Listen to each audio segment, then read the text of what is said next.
Sesaat lagi Anda akan mendengarkan program Renungan Sahabat Seperjalanan bersama Pendeta Wendy Pratama. Selamat mendengarkan.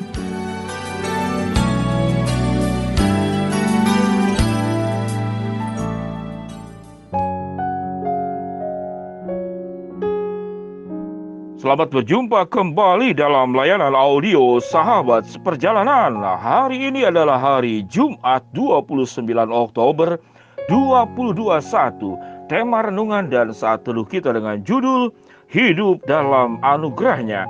Hidup dalam anugerahnya. Firman Tuhan terambil dalam Matius pasal 8 ayat yang ke-28 dan seterusnya. Di seberang Gadara datanglah dari pekuburan dua orang yang kerasukan setan menemui Yesus. Mereka sangat berbahaya sehingga tidak seorang pun yang berani melalui jalan itu. Setan itu berkata, "Apa urusanmu Tuhan dengan kami?" Dan Tuhan di dalam ayat ini dikatakan membuat setan-setan itu masuk ke dalam babi-babi, dan kemudian babi-babi itu terjun dari pinggir jurang dan matilah seluruh daripada babi-babi yang terjun tersebut.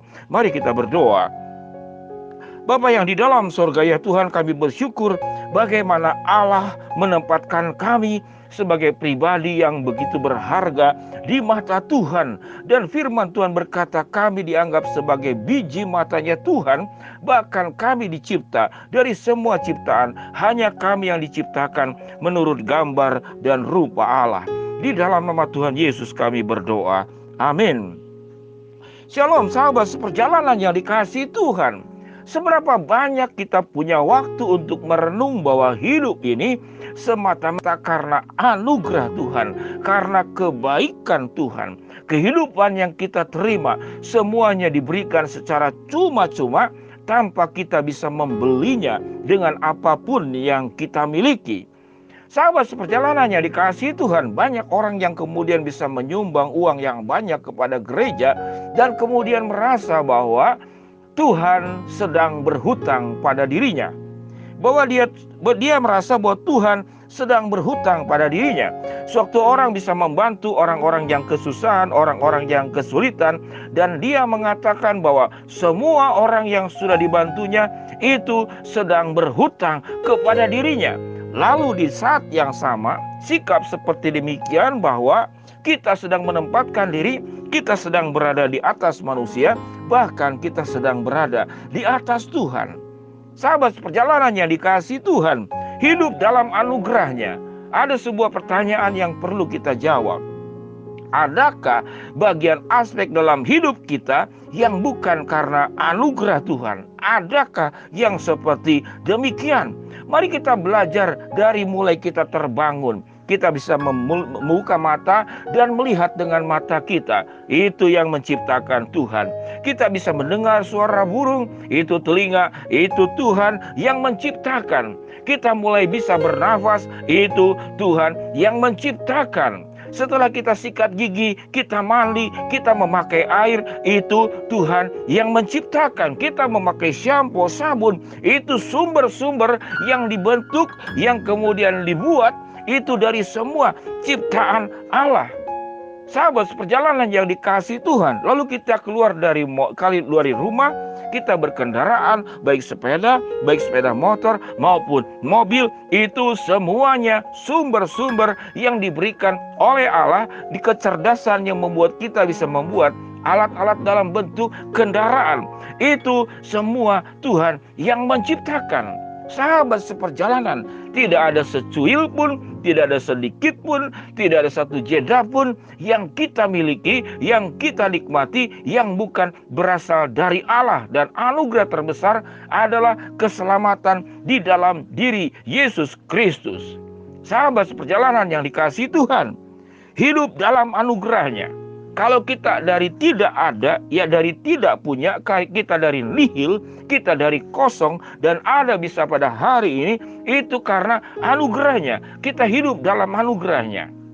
Sehingga menghadapi masa depan pun, itu ada di dalam anugerahnya. Segala upaya kita tanpa campur tangan Tuhan, tanpa berkat Tuhan, kita tidak akan bisa berbuat apa-apa.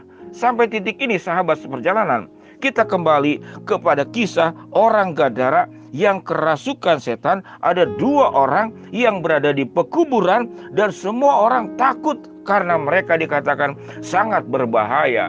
Di dalam kuasa Yesus, setan itu keluar dari kedua orang yang kerasukan ini. Dan setan itu masuk ke babi-babi dan babi-babi itu berlarian, kemudian terjun dan mati semuanya dari pinggir jurang. Itu adalah kuasa Allah. Apa kena mengenanya dengan kita sahabat seperjalanan? Kita tentu tidak mengatakan kita ini orang yang berada di pekuburan, atau kita orang yang kerasukan setan seperti dalam peristiwa orang Gadara yang diikat dengan kekuatan apapun dia bisa melepaskan rantai-rantainya. Tetapi kita sesungguhnya, kalau kita boleh sadari, kalau kita bagaimana bisa bersikap kepada anugerah Tuhan, jangan seperti orang yang kerasukan setan ini. Apa yang dimaksud dengan orang yang kerasukan setan? Berarti dia dikuasai oleh setan. Kita mungkin tidak pernah kerasukan lalu berbuih-buih, keluar busa dari mulut, lalu mata melotot, lalu melolong suara kita seperti serigala atau seperti harimau, seperti kisah-kisah orang yang kerasukan yang seperti demikian. Tapi kita bisa hidup normal, kita tidak kemudian berbuih-buih, mulut kita mengeluarkan suara yang berbeda, mata kita tidak kemudian melihat ke atas berputar-putar. Namun sewaktu hidup kita dikuasai oleh tipu muslihat iblis, kita tidak mempercayai Allah, kita mengandalkan diri sendiri, kita mudah putus asa, kita cemas, kita khawatir dengan keadaan hidup ini. Di dalam saat hidup kita menggeser Tuhan, tidak mempercayai Tuhan, mencurigai Tuhan, pada saat itu kita sebetulnya sama dengan orang yang ada di dalam daerah Gadara ini. Kita sedang dirasuki setan. Sekalipun ekspresi yang kita lakukan tidak seperti yang saya katakan tadi, katakanlah mulut berbusa, berbuih-buih, berguling-guling di tanah, lalu kemudian tidak mandi, lalu matanya melotot, suara kita mengeluarkan suara-suara seperti binatang. Tidak demikian. Bagaimana kita menghargai akan anugerah Tuhan? Alkitab mengatakan dari bagian yang sudah kita baca tadi, Matius pasal 8 ayat ke-28 dan seterusnya. Maukah kita kalau ada setan di dalam hidup kita? Yaitu ketidakpercayaan, keraguan, kecemasan, kekhawatiran, sikap sombong, sikap angkuh, merasa diri lebih hebat dari manusia, bahkan Tuhan pun lebih rendah dari kita. Maka kita di saat seperti demikian, kita sedang dirasuki setan. Maukah engkau datang seperti 2 orang yang kerasukan setan ini, menemui Yesus? Menemui Yesus. Dia meminta pertolongan agar hidupnya tidak dikuasai oleh setan, tapi dikuasai oleh Allah. Kesediaan hati itulah dia datang kepada Yesus, dan Yesus mengusir roh jahat dari 2 orang yang berada di kuburan ini. Dan Tuhan memulihkan kedua orang yang kerasukan setan ini. Sahabat seperjalanan, hidup kita berada di dalam anugerah Tuhan. Namun tatkala kita tidak menghargai anugerah Tuhan, kita tidak mempercayai anugerah Tuhan, atau kita salah menggunakan anugerah Tuhan dalam hidup kita di dalam berbagai bentuk, sesungguhnya kita sedang ada di dalam posisi kerasukan setan. Kita sedang berada di pekuburan. Pekuburan adalah lambang kematian. Kita telah mati dan kita tidak pernah mau hidup bersama dengan Kristus. Sahabat seperjalanan yang dikasihi Tuhan, mari kita bertekad seperti orang yang kerasukan setan ini. Kita datang kepada Yesus. Kalau ada hidup lama kita yang belum diubahkan oleh Allah, kalau ada sifat-sifat buruk yang ada pada diri kita, kita mau diubahkan Tuhan. Kalau kita tidak mempercayai Tuhan sekian lama dan kita mau diubahkan, datanglah kepada Yesus. Tuhan akan mengubahmu sehingga hidupmu dikuasai oleh Roh Allah dan bukan dikuasai oleh kegelapan. Mari kita berdoa. Bapa yang di dalam surga, biarlah hidup kami menyadari kami hidup dari anugerah Tuhan, dan kami mensyukuri anugerah Tuhan dan hidup di dalam anugerah Tuhan. Hidup kami mempercayai Tuhan sepenuh-penuhnya dan hanya dikuasai oleh Allah di atas segala-galanya. Hamba-Mu berdoa, yang sakit Tuhan sembuhkan, yang sedang menghadapi masalah Tuhan bukakan jalan, yang sedang memohon berharap sesuatu Tuhan akan kabulkan dengan cara, waktu, dan kehendak-Mu. Di dalam nama Tuhan Yesus kami berdoa. Amin. Shalom sahabat seperjalanan yang dikasihi Tuhan. Hidup dalam anugerah-Nya.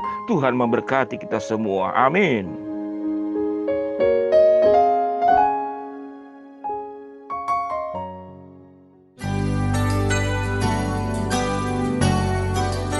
Anda baru saja mendengarkan program Renungan Sahabat Seperjalanan bersama Pendeta Wendy Pratama. Terima kasih atas perhatian Anda. Tuhan Yesus memberkati.